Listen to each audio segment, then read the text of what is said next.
We have to take this combination only for the preparation of ethoxybenzene. Questions करते हुए अब आपको clearly idea हो रहा होगा कि किस तरह का क्वेश्चन पूछा जा सकता है विलियमसन सिंथेसिस से. So kindly concentrate and note down please. So will continue in the next question.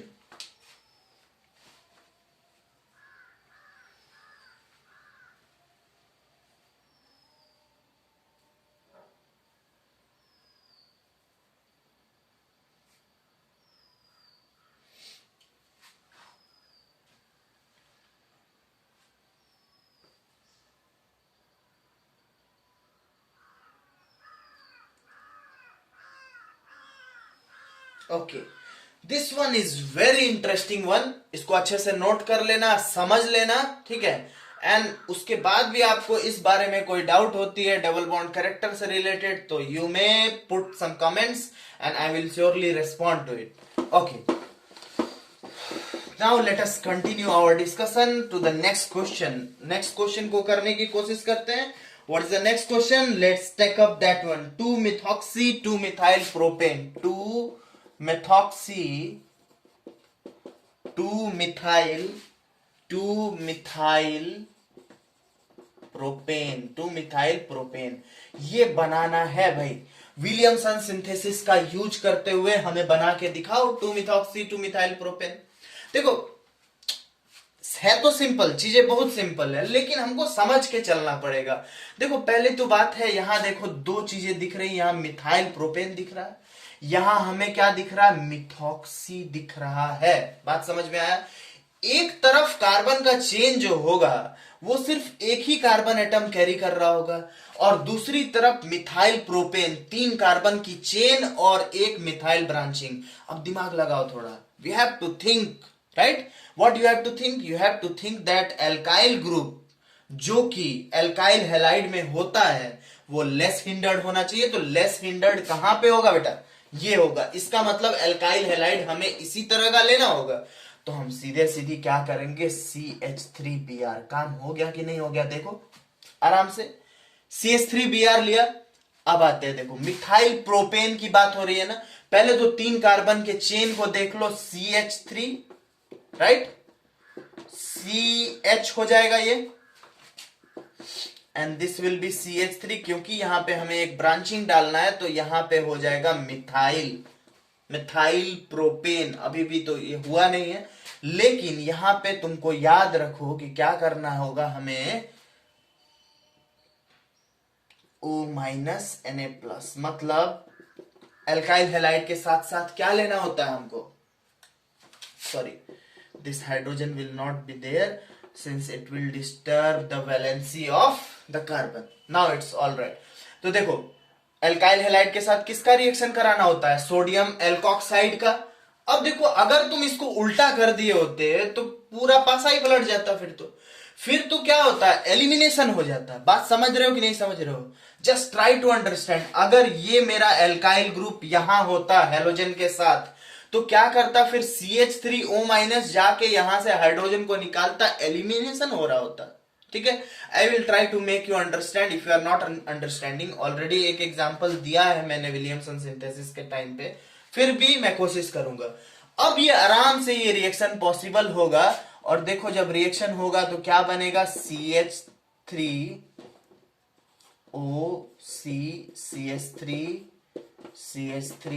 CH3 क्या ये वही नहीं है जो हम बनाने की कोशिश कर रहे थे? देखो, 2-methoxy 2-methyl प्रोपेन, ये कार्बन की चेन है. इस चेन को ऐसे भी लो तो कोई मतलब नहीं. नंबरिंग यहां से करोगे 1 2 3, तो 2 पे ही क्या है सब्स्टिट्यूएंट, मेथॉक्सी है, 2-methyl प्रोपेन. सेम वही IUPAC नोमेनक्लेचर को फॉलो करोगे तो नोमेनक्लेचर तो बहुत आराम से हमने सीखा था पिछली वीडियो में, वही उसी चीज को हमें फॉलो करना है. Please note it down my dear students, ताकि मैं बता सकूं कि ये अगर उल्टा करते हम और इसको देख के तुम रिएक्टेंट कैसे डिसाइड कर सकते हो, ये तुमको अब थोड़ा थोड़ा आइडिया मिल रहा होगा. And gradually you will be more confident about such type of questions when you will practise more. So just note it down.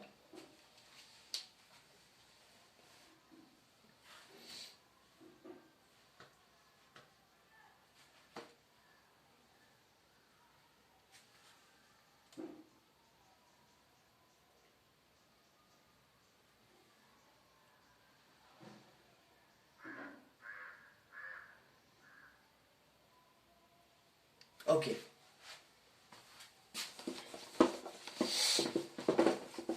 सी, अगर मैं इसको उल्टा करता है ना, मैंने क्या लिखा था, मिथाइल ब्रोमाइड लिया था, मैं क्या ले लेता, टर्सरी ब्यूटाइल ब्रोमाइड ले लेता, ये ले लेता, ये आईयूपीएससी भी नेमिंग करोगे तो आराम से हो जाएगा, 2 ब्रोमो 2 मिथाइल प्रोपेन, राइट। ये अगर एल्काइल हैलाइड लेता और दूसरा जो मिथाइल वाला पार्ट था वो मैं एल्कोक्साइड के साथ भेज देता, तो क्या होता, ध्यान से समझो, खुद क्या बोला गया है तुमको, हमें इस एल्काइल ग्रुप से मतलब है, ये अगर 3 डिग्री का होगा तो सब्स्टिट्यूशन फिर पॉसिबल नहीं होगा, तो फिर एलिमिनेशन होगा। हमें क्या बनाना था, ईथर बनाना था ना, ईथर की जगह क्या बन जाएगा, एल्कीन बनता हुआ दिखेगा वहां पे, ध्यान से समझो बात को। तो हम ये कॉम्बिनेशन नहीं ले सकते, right. So always the CBSE asks such type of questions related to Williamson synthesis which may confuse you. तो क्या हमें याद रखना है, चलो हम समराइज करने की कोशिश करते हैं थोड़ा, कि क्या हमने पढ़ा और हमें क्या इंपॉर्टेंट चीज याद रखनी है। सो फर्स्ट ऑफ ऑल मैंने आज एक प्रिपरेटरी मेथड तुम्हें पढ़ाई, नई preparatory method, that is Williamson synthesis, और उसका सिंपल सा रिएक्शन है RX प्लस RONA। जरूरी नहीं कि ये R ग्रुप जो है वो एल्काइल ही हो, ये एराइल भी हो सकता है, या जरूरी नहीं कि ये दोनों एल्काइल ग्रुप सेम हो। दैट मीन्स दैट इस मेथड से तुम सिमेट्रिकल और अनसिमेट्रिकल ईथर दोनों का ही सिंथेसिस कर सकते हो, that you have to remember.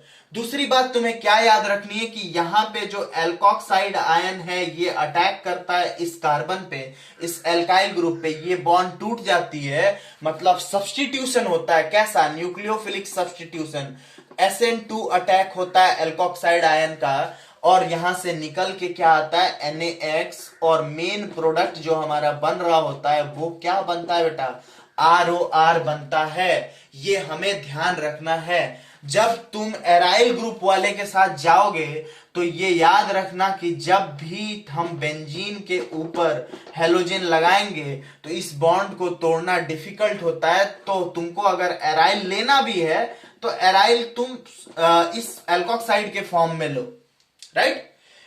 Aryl तुम किसके फॉर्म में लो, सोडियम के साथ, फिनॉक्साइड के फॉर्म में, सॉरी, फिनॉक्साइड के फॉर्म में लो, ताकि ये आराम से यहां ब्रेक होके निकल जाए और यहां पे सब्स्टिट्यूशन होके दूसरा एल्काइल ग्रुप आ जाएगा, जैसा कि जस्ट अभी इथॉक्सी बेंजीन के प्रिपरेशन में उस क्वेश्चन में हमने देखा था, right. So this is about Williamson synthesis.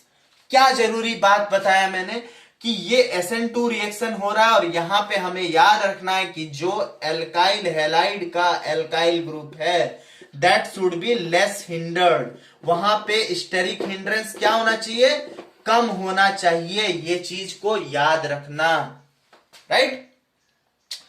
This should be less hindered,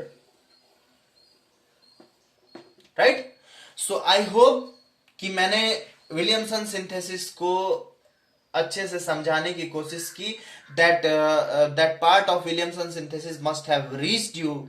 और ये वीडियो बस एक ही टॉपिक को कवर कर पाया, so due to time shortage आज मैंने सोचा था कि ईथर्स के बाकी सारे टॉपिक्स को भी हम कवर कर लेंगे, but sorry for that, because due to such time issues I have to finish up here itself. So मैं क्वेश्चन अपनी तरफ से बुक का ही क्वेश्चन एक एनसीईआरटी के इंटेक्स क्वेश्चन में से देना चाहता हूं, that will be a homework for you.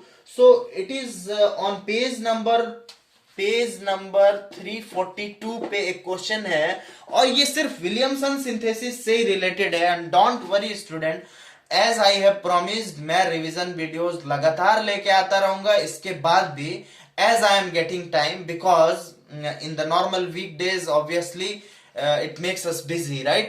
So just cooperate. And this is on page number 342, question number 11.10.